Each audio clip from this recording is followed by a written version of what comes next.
Welcome everyone for joining in. I see that we still have some people joining us as we're kicking off, but that's no problem. Really great to have you all here today, and welcome to another session of Celebrating Great CX. Today with Adam Beckovsky from Hertz, who's going to talk all about driving innovation through UX that dares to care. My name is Barbara van der Linden. I'm your host today on behalf of Mate4. For those of you who are unfamiliar with Mate4, we're a customer experience learning organization providing intensive and immersive learning experience around everything customer experience. So it's really excited to have Adam here today and share a bit of real life examples and projects of what he has been working on. Before I'm going to hand over to him, just a couple of logistical and practical notes. So I see already quite some faces in front of me. That's always nice in this working from home environment. We're also recording, just for your knowledge. If you have any questions during the presentations, we'd like to ask you to put them in this chat or just wait until the end of the session. We will definitely dedicate some time to do a proper Q&A and ask Adam any question that you have about the presentation. So yeah, added to that, if you can mute yourself during the presentation, that would be much appreciated. And that's that. Adam, whenever you're ready, you can share your screen and take it away. Good morning. I'll just try to share my screen. Let me know if you can see it. Should be up and running now. Perfect. So good morning, everyone, and welcome to today's talk about driving innovation through UX that dares to care. My name is Adam, and I work as a product designer in Hertz. And what I'm going to do today is, in the beginning, talk a little bit about myself, what is my background, how I got into UX, and what kind of made me think and how I realized that a good product can actually disturb or even destroy the whole ecosystem. And then what do we do in Hertz to ensure that this is not happening and we actually deliver the right products. So let's begin. So this is me. I'm Adam Beckovsky. I'm a product designer, and I'm kind of made, as you see on the diagram, from two kind of parts. The first one is the, let's say, business office professional. And my main background is actually finance. I used to be a people manager of a team of 16 people, fairly international, but just in Europe. And prior to that, I used to work in customer care. And throughout the business, I always look up to have a mentor who will kind of give me a guidance, and the other way also to mentor some people in return. Outside of this, I'm sort of adventure and bikepacker. As you can see on the picture, that's me climbing the glacier in Vatnajökull in Iceland. So very two different parts of me. And as a part of the bikepacking, traveling world on the bike, I used to work in some NGO projects, being it schools in Africa or my favorite Tibetan school in Himalayas. And because of this lifestyle, I'm sort of minimalist. So I only have what I really need. Don't have to have a dream about having a big house or a really nice car. And also because of this, I'm fairly realistic in my outlooks on the world. So not too positive, not too negative, but try to be fair and square. And I think because of these two mix, I found that UX was a perfect fit for me. So I transitioned from this whole finance and customer care area to user experience because of the mix of the NGOs helping people solving problems, but yet also understanding the analytics and how business has to make money. So how it all started. Initially, I just heard of UX, then I did some quick online courses, then I got my proper UX education with specialization in voice control and design, which I'm not utilizing right now too much, but it's very interesting, especially if you're looking to do something for people with disabilities, which I like to kind of upskill myself outside of work. And when I did my courses and school and education, I came across this double diamond diagram, which most of you might be familiar with, but just in case not, I'll just quickly go through it. So the way how you're normally being taught how you're supposed to deliver digital products is that we put the process through this diagram. What this means, first we go into discovery phase, which means we actually do a lot of research, studies, interviews, and surveys to find out what are all the problems around the world or in our ecosystem. Then you analyze those, you drive some insights, and you synthesize it, and you define what problem do you want to solve. And after that, we start to work on the solution, and we do it through wireframing, prototyping, and testing.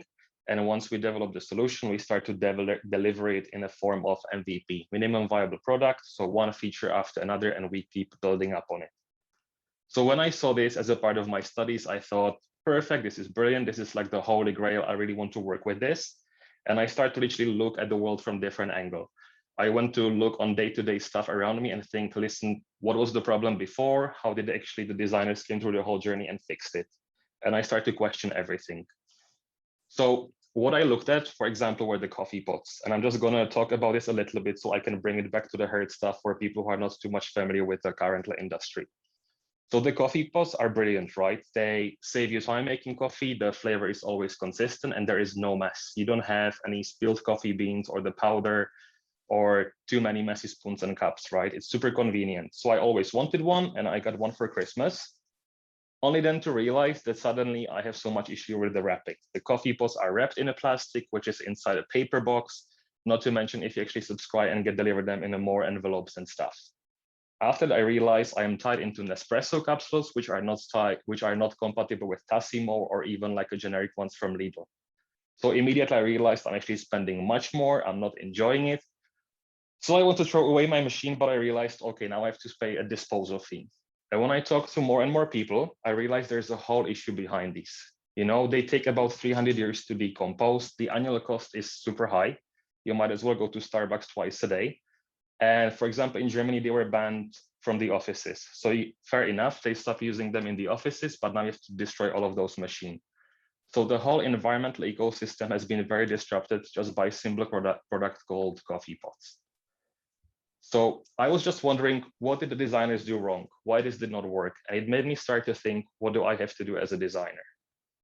So I'll just be referring to this analogy throughout the presentation, but let's now go back to Hertz. I don't know how many of you know Hertz, but you probably know it's one of the biggest car rental companies in the world.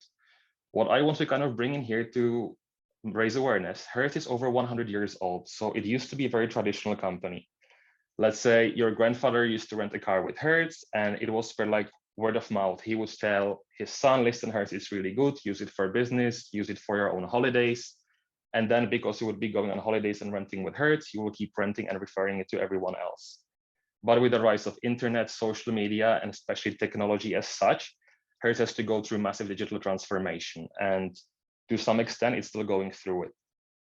So what I actually do, I work as a part of a small team called Connectivity in Hertz, and we work with the product called Connected Car.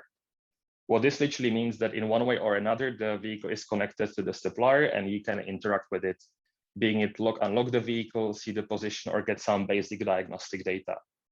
It's actually a pretty cool product. And if you look at portfolio of our users, this can be just a normal renting the car for holidays or business. It can be someone in the management, being it a manager, a vice president, or CEO. It can be our counter staff, our mechanics, or people in the shared service center. And I'm sure even some of you who don't even work in this kind of environment, but if you just see about this product and these users, you will already have some ideas. So what we have done, we've done initial research and realized all of those people kind of want two main things. One is that they want a car in a good condition and they want to know exactly where their car is. So let's say for the first one, we have done, like if you look at, I want a car in a good condition. What we could easily do is just simply send a car for service based on the vehicle data. As a result, customers will be happy because they get a car in great condition. Company will be happy because they have less complaints and we are protecting our assets. So it's a win on every single front. Same with the vehicle location, right? If you're coming as a customer and you see your car is exactly there, or if you can flash it in a parking lot in a shopping mall, you can see where it is, or honk it in a vast parking lot so you know where to at least walk. It sounds again perfect. Everyone is happy. We get more revenue because people are happy and we save the time finding the car. So when we first did this part of the research and everything, I thought this is too good to be true. And this is just me with a little bit of hair now. So I literally start to think, what do we have to do to make sure we don't end up with the coffee pots? And the same way as the coffee pots disrupted the whole ecosystem and environment, I started to think, what is the ecosystem for the car rental business? So first of all, I'm going to go from the bottom part when you see the black car and a customer coming in. The business is now bouncing back from COVID. What this means that more people want to rent a car rather than fly, but also those customers are much more demanding. They want a perfectly clean car, they want a car in mint condition and a brilliant experience. But outside of this, what is happening in the world of technology? There is a massive shortage of one component, I don't know the exact name, but literally manufacturing of the cars, of phones and computers is on hold. Don't know if you heard of it, but even Samsung is canceling full line of phones because of this component missing. Also for our employees, and I can even talk about myself, 2020 was a very tiring year. So everyone has been under a lot of pressure, being it at work, being it at home, so much negativity from media, and we all have to consider it. Because we're not getting too many cars because of the chip shortage and higher expectation from customers, there's much more demand for vehicle maintenance. And last and not least, to forget that, yes, I'm working in this full connectivity bubble, but there are, let's say, maybe another 50, maybe even 100 projects going on. And I have to be aware of it, that I'm not the only person trying to solve something. So I have to be very much aware what other people are doing so I don't create something on the other end.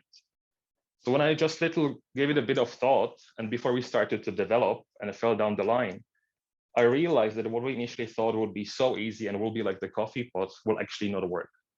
So let's revisit the whole problems that we had before if we look at the Hertz ecosystem.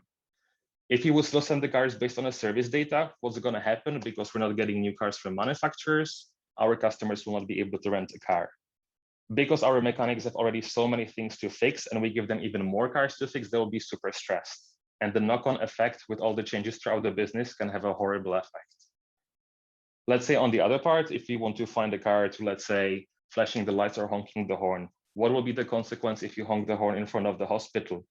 Or would our customers be feeling compromised with their data if everyone has access to their history of rental and so on? So I started to think and I asked a question, how do we make sure we don't end up with coffee pots? This is just to pause halfway through the presentation. This is me and the PM, and the first thing what we do, we don't actually drink a coffee from the coffee pots. So let's go through this. And if you remember in the beginning, I showed this double diamond strategy, which I think is good, but something wasn't quite right on it for me. I was thinking it's just too rigid and just too streamlined. So we have tweaked it a little bit. And I will talk about every single step a little bit later. So instead of just having a discovery phase, we make the discovery phase fun. Then rather than just defining the problem, we define it within the whole ecosystem. And rather than just developing features based on the prototype, we develop away from risk and main thing we deliver past our ego. What this means, I'm going to take it step by step, and you can follow the little diagram on the top left corner in which phase we are. So first one is make it fun and document. So what this means, especially in these days and the COVID times, there are so many online tools. I'm sure all of you know Miro or Miro board. I'm not sure which way it's pronounced, Mural boards, and you will have plenty of online toolkits, which you can get from many resources online. But we kind of forget to do the actual interaction and really put our hands on it. So what you see here is a storyboarding, and this is one of my favorite parts, maybe going back to volunteering in NGOs, really act out the scenes. So you feel like, let's say George Lucas doing the Star Wars or Steven Spielberg Jurassic Park. By acting out the scenarios, even in COVID times, you really explore the little loopholes which you may have missed. And by creating the story in every single step of a journey, you uncover so many further potentials or risks that you could have missed just simply doing only online whiteboarding. I have also put two very basic graphs, and it's just one thing that you also have to document it and pitch it back to the business. So you can literally find your findings and persuade it for the right way for the user. And these are just my examples. They can be different for everyone else. The reason why I picked those two, because they are my favorite parts, the analytics and also like the storyboarding and interaction with the users and telling the story. So whatever is your favorite kind of part, or some people call it superpower, just kind of enhance it, implement it, and really make it outstand and put it through your process. Second part, define. And one thing which I think is really important is understand the whole ecosystem. People tend to be closed off in their own little bubble and just solve their own problem. So what do we do to actually understand the ecosystem? We start off by talking to business. So we'll see what is their expectation, where can they point us to, which customers, which users. Then we speak to those. But as a third step, we also need to be aware of the environment. And I'm not only talking rental car. It can be if there are elections, if there is COVID, if something else is happening, because all of those have an effect on how our users behave and what is their expectation. If you would only consider rental car, but eliminate COVID, it would just not make sense. They go hand in hand these days. Fourth, and this is my favorite, watch and learn. Maybe I should have written listen and learn. Many times on the call, I get feedback, Adam, you should be more outspoken, you should be talking more. I sort of disagree with it as a UXer, because I think if you speak or you talk, you only repeat what you know. But if you watch or listen and learn, you can actually learn something new. So even if you have, let's say, morning stand-ups, you can see what is the vibe of the department. If someone is kind of agitated or angry, maybe there is something you should explore down the line. So what I do, I tend to be quiet, but write a lot of notes, post-its, and then sync up one-on-one and really dive into it, what's happening. Then explore outside of your bubble. So again, it's so easy. And I know every designer wants to have a perfect portfolio and just want to deliver perfect product. It's very important to stay in sync. And I don't mean only, let's say, within Hertz, other product teams, but sometimes even other industries. There is so much more which you can learn, let's say, being it food services or other travel businesses, accommodations. Just always be open-minded. And if you have a time, just find a product you're passionate about it and you can learn something from it as well. Last but not least, if something is not clear, go deeper. And I know many people say, oh no, I'm going to open the whole can of worms. It's going to be too much. Just go in it, because in the end, it will help you to deliver the right product, but you will also help other designers. Or maybe by just talking about this, I'm going to help one of you on the call as well, just giving this understanding. Moving to the next part, always keep your risks in mind. I think many product teams talk about the risks in the beginning of the process, but what I prefer to do is actually put them on a post-it right above my computer, because I need to keep them in mind. It's easy to deliver something, but if you forget the risks, it can have a horrible knock-on effect down the line. I'm pretty sure with the coffee capsules, the people were talking about recycling in the beginning, but then down the line, probably they say, yeah, we will put the aluminum top because it keeps it fresher and so on, and they forgot it. I don't want to end up like this. So what I'm always putting the highest is the safety, and that can be safety of customers, safety of our staff, or safety of our assets. Then again, also scalability on solution. I have to realize, yes, we're maybe doing it now for a small area in the world, but if you want to expand, how is this going to work? So am I just trying to do a nice portfolio piece and make myself shine? Or do I want to have actually something which will have a permanent life and really will work throughout the whole world? Then maybe if car is offline, or what's going to happen, am I going to fix problem for one person, but create too much work for someone else? So always have them in your mind, have them above the computer, or maybe put them like a repetitive email coming to you. Just keep this in mind, it really helps. Last but not least, this is probably my favorite, and I heard this actually from someone else, but once I heard it, I always keep it in mind, leave your ego behind. So I know many designers want to have their signature touch. They want to say, hey, this is my design, I have done this, but there is no point on it. If you get any feedback, and I think it's very important, just get it on the chin, learn from it, don't question it, don't push back. Because if you really are receptive to the feedback, you will eventually do a great product. And if people are giving you some feedback, there is a reason behind it. These are examples of some wireframes which I have done, and I was super proud of them. And when I pitched them to the business, they were received okay, not too much enthusiasm. And yes, of course, my ego was hurt a little bit, but listening to people asking for more and more stuff, I realized, listen, it's not about me. If I do a good product, that will shine much more than actually my own name, and that's the most important. So as a summary, this is the refined double diamond diagram, which I use and refer to. And I think if you do it, it will really make you passionate to be about UX, passionate about work, about your colleagues. And it will not only be the clear, let's say, streamlined, really like, I don't know how to say it, really just technical platform, but you can really make it user-centered and really make it about yourself and people.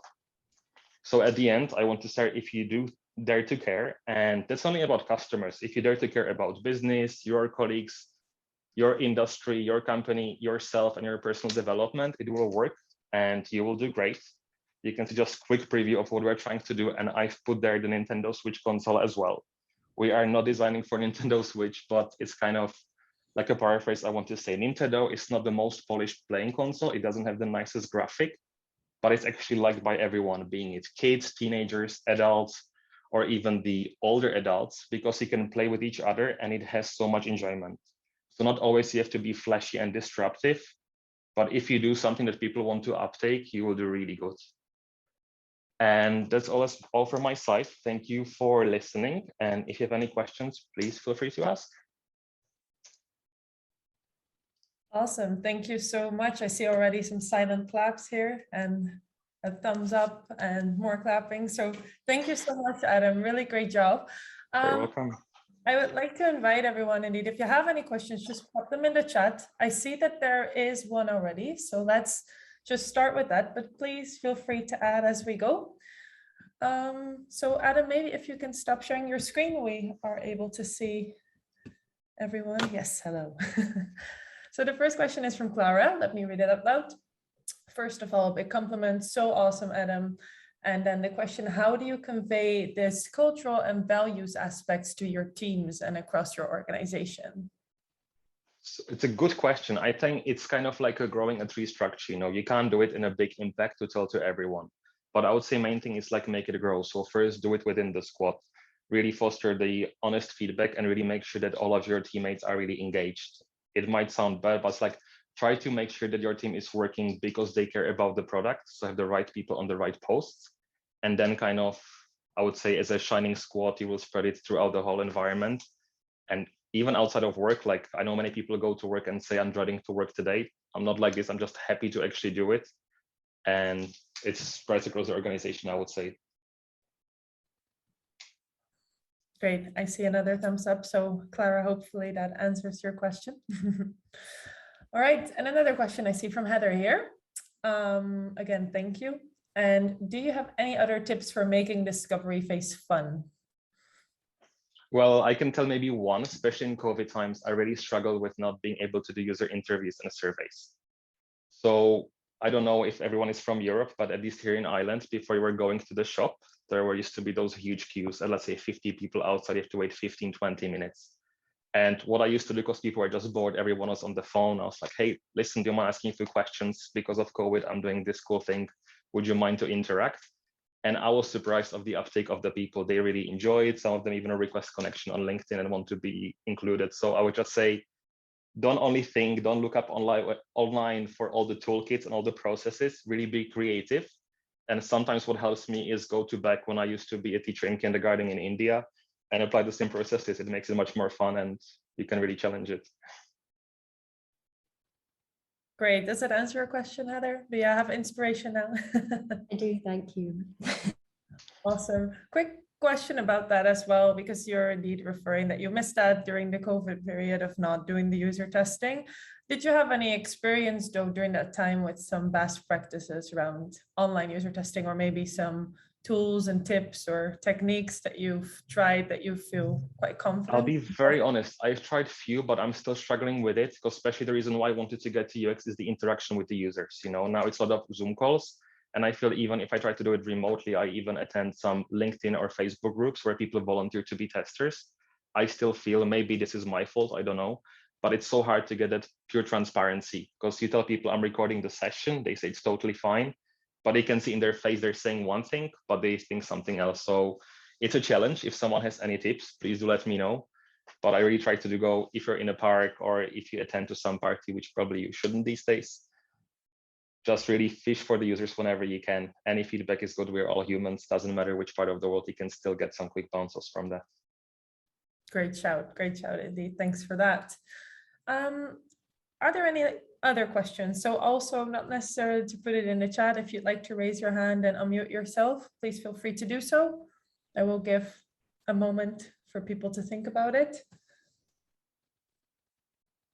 I see Agnes has raised her hand. Ah, there she is. Would you like to ask your question to Adam? Sure, yeah. So hi, Adam. Thank you so much for a great talk. Very, very inspiring and also amazingly delivered. So I just wanted to ask a question.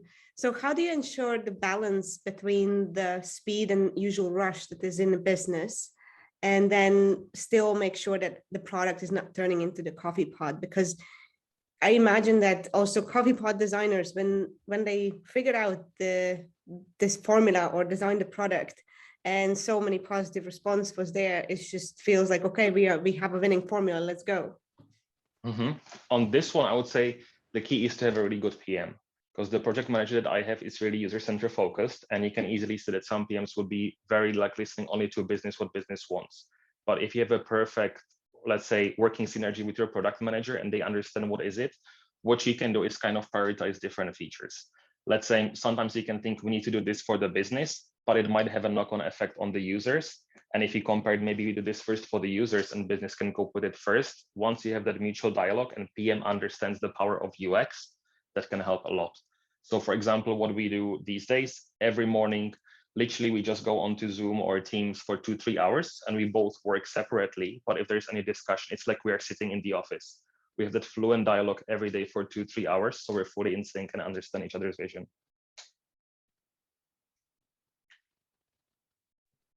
I see a thumbs up. Great. Thank you for that. Any last urgent questions? If you have them, please feel free to ask Adam right now in this instant. If not, that is totally fine as well. Then I would like to thank everyone here for joining us today. And of course, thank you so much, Adam, for providing great insights and doing a wonderful presentation. I really enjoyed it. And I think from the thumbs up and a little silent claps from everyone, the rest agrees.